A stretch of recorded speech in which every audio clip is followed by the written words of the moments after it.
去到中山，聽朋友講最近翻新咗步行街，所以又去行一下。今次步行街嘅翻新都好大規模喎，工程大致完成晒，只係有個別嘅裝飾仲喺度做緊。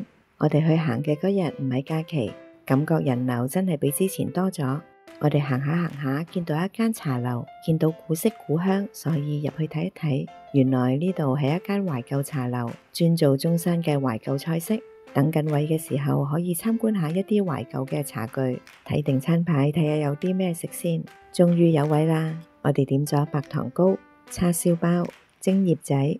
我哋見隔離台嗰隻白切雞相當吸引，所以都點咗半隻。你睇，色香味俱全。嚟到石岐當然要食下乳鴿啦，我哋叫咗一隻紅燒乳鴿，仲有乾燒伊麵同埋中山嘅龍兜粽。最後嚟到一個蒸粗糧。